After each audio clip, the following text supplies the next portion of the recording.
People quit for a variety of reasons. I quit, you quit, we all quit for something. But what are the top 3 reasons why employees might be quitting your organization that actually have nothing to do with pay? Before we get into that, please make sure to subscribe to this video. Hit that thumbs up button if you find this kind of content useful and valuable. And remember that new videos come out every single week. Okay, so let's get right into the top 3 reasons for why employees might be quitting your organization that actually have nothing to do with pay. Now, granted, of course, pay plays a role. It's oftentimes one of the top reasons why employees quit working for an organization. But I didn't want to talk about pay because everybody talks about that. I feel like it's an issue that's pretty straightforward to address. There are other top issues besides pay that are a little bit more strategic in nature that you might be missing and not thinking about. And so that's what this video is going to explore. The top 3 reasons employees are quitting besides pay. Let's jump into reason number 1.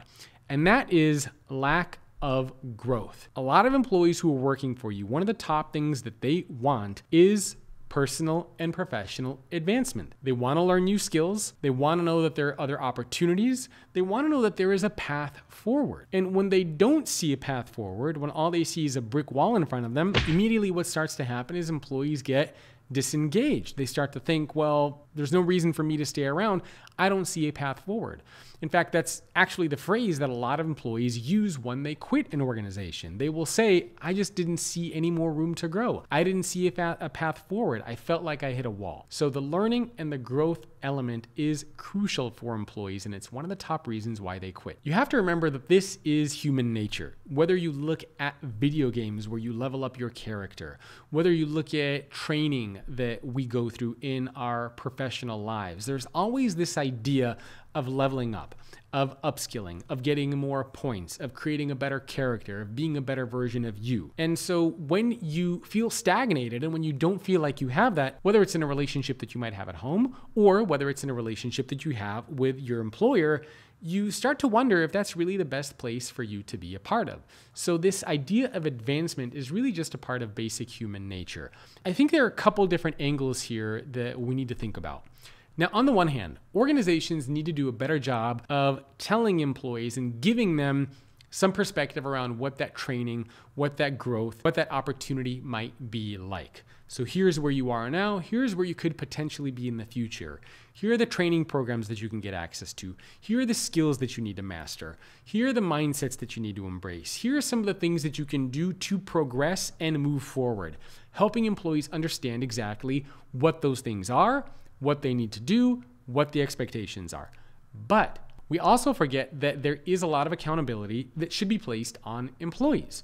Because one of the things that I see is that a lot of employees will simply complain that there is no opportunity for learning and growth or advancement, but at the same time, these employees are not seeking those opportunities out. They're not asking for mentoring and training. They're not asking about the future of their career. They're not volunteering to take on the difficult jobs. They're not participating in the employee resource groups. They might get access to training, but they don't spend time actually going through the training or taking it seriously. So the organization is responsible for giving those opportunities, but it's up to you as the employee to take advantage of those opportunities. Nobody's going to look out for you but you. And so be more proactive if you're an employee to control and to take advantage of the learning and growth. Build your own career ladder inside of your organization. Do you want to hear something really crazy? 96% of the people who watch videos on this channel are not subscribed. Make sure to hit that subscribe button. It'll literally take you 1 second and you'll get notified when more videos just like this one are available. Now, let's get back to the content.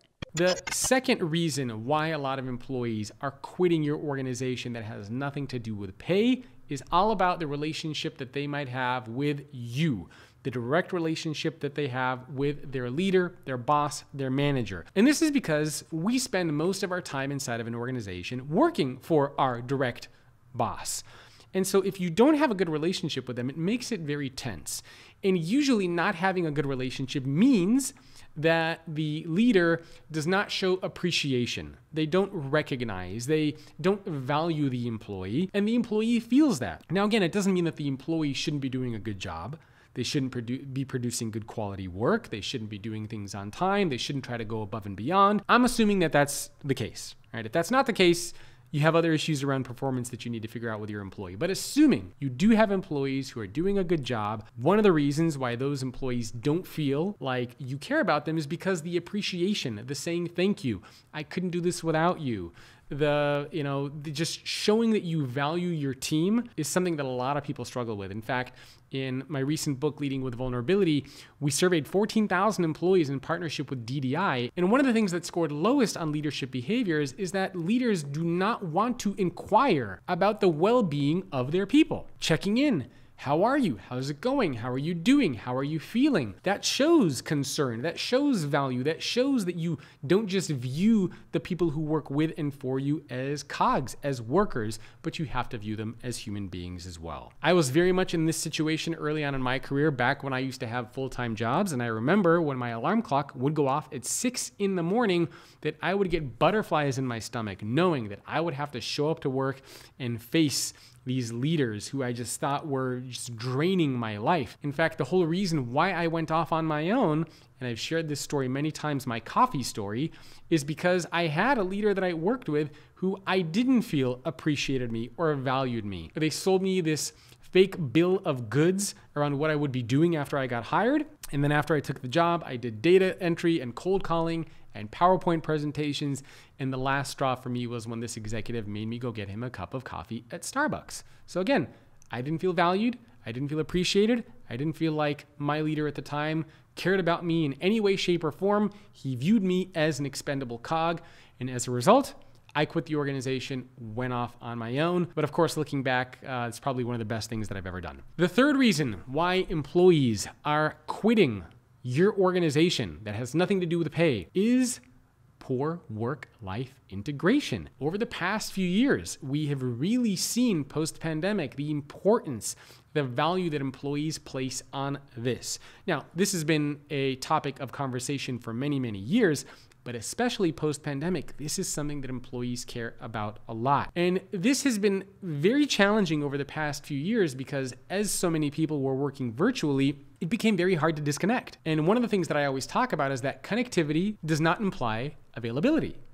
But what has happened is that because we are always connected to Slack, to email, to whatever channels and platforms your company is using, you feel like you always have to be available. And so you might be laying in bed, it's 9 o'clock, 10 o'clock at night, and you see an email from your boss. You get a Slack message from a coworker, and you feel like you have to respond. And as a result, you get burned out, you get exhausted, you don't sleep well because you feel like you always have to be on. So we need to make this very conscious shift that connectivity does not mean and should not mean availability.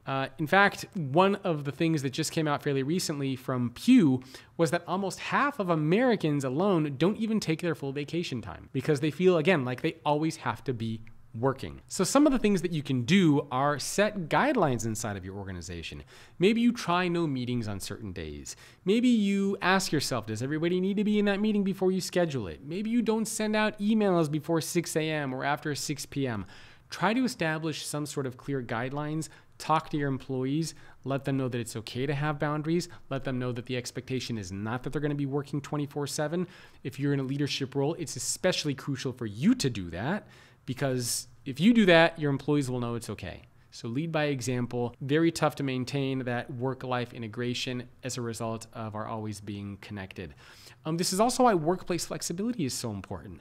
Not necessarily working 9 to 5, not always working virtually, but having that degree of flexibility where maybe some days you're in the office, some days you're not. Some days you're working 9 to 5, some days you work for a few hours in the morning, take a break in the afternoon, work in the evenings. But being able to have more control and design and agency over when you work, how you work, I think that is an important element here that will help employees feel like they have a better sense of work-life integration instead of just having to feel like they're a cog inside of an organization.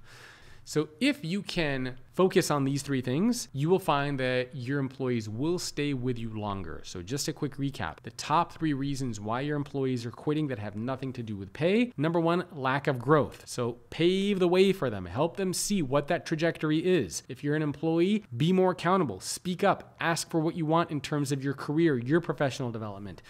Drive that conversation. Don't assume that your leader is going to do it for you. Number 2 is have those great relationships with your leader. If you are the leader watching this, show appreciation for your employees. Say thank you to them.